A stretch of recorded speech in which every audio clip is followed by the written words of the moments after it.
It was Saturday, October 2nd, 1993, a beautiful fall afternoon in Westville, New Jersey, when Stephanie Irene Monn, a 7-year-old girl, was reported missing by her family. Stephanie was last seen around 4:30 p.m. playing near the water's edge at Big Timber Creek on River Drive. She was reported missing by her dad around 10 p.m. that night. He reported that when his young daughter did not return home by dark, he started to contact all her friends, and neighbors started to help search for Stephanie. It was not uncommon for kids to play around the lake and ride their bikes around the neighborhood. This was the type of community where everyone knew and trusted each other. The Westville Police Department wasted no time and quickly began their extensive search for Stephanie.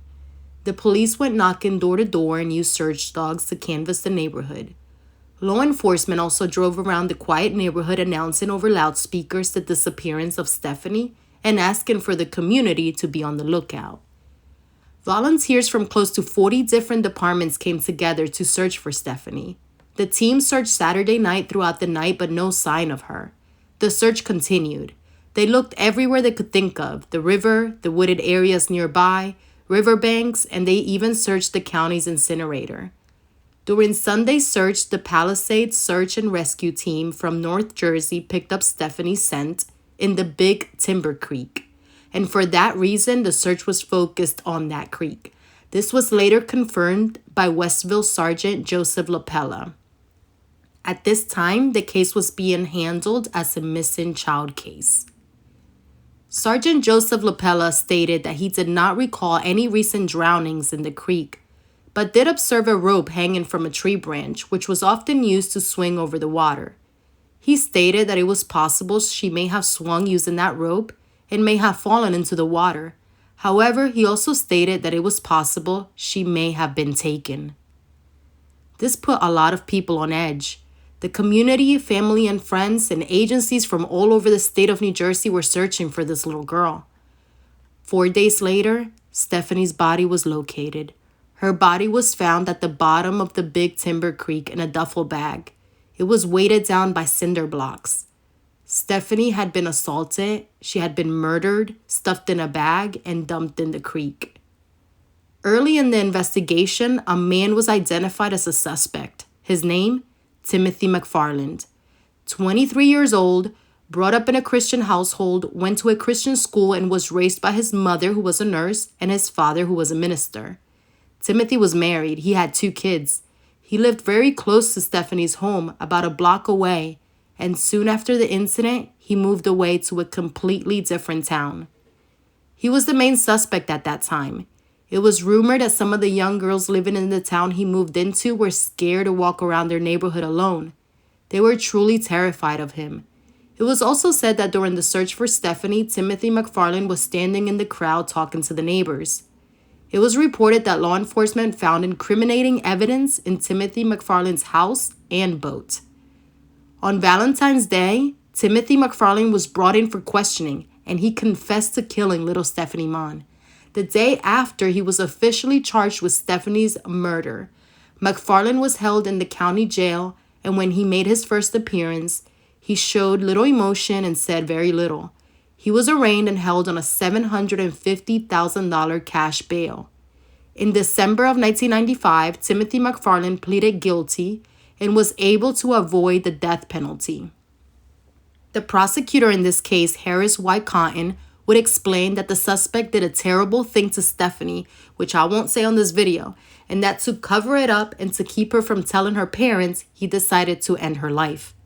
He stuffed her into a duffel bag, tied concrete blocks to the bag, and disposed of her in the creek. During the court hearing, a recording of Timothy McFarland's confession was played. During the hearing, Timothy McFarland showed remorse and made a statement stating that he did not mean to cause her harm and that if he could give his life to bring Stephanie back, he would. Stephanie's mom was able to read a victim impact statement in court in front of her daughter's killer.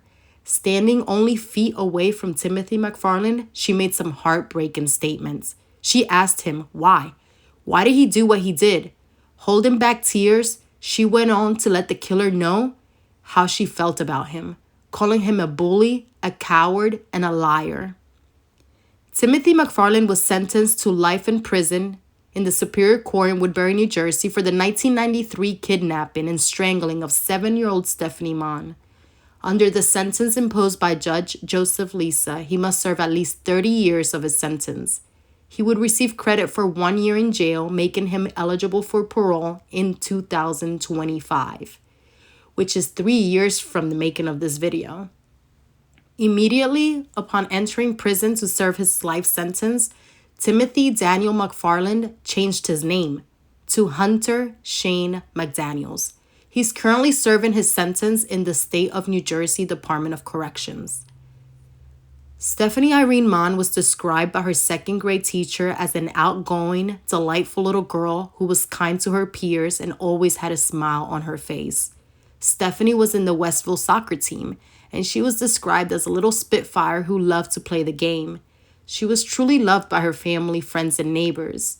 This case made a huge impact on the community. In 2012, a project was unveiled in memory of Stephanie Monn, the Light of the Missing, which would be used during the event a child goes missing or if there is a kidnapping or abduction. The light will go on and stay on during the search. The idea is to bring awareness during the first few hours of someone going missing, which are the most critical hours of an investigation. It's been 28 years since Stephanie's life was taken, but she's still remembered and very much alive in people's hearts. This work of art was created in 2012 by another child as a tribute to Stephanie, and this beautiful poem was printed in the school's yearbook in 1994. It says, "In love and memory of our classmate and friend, Stephanie Monn.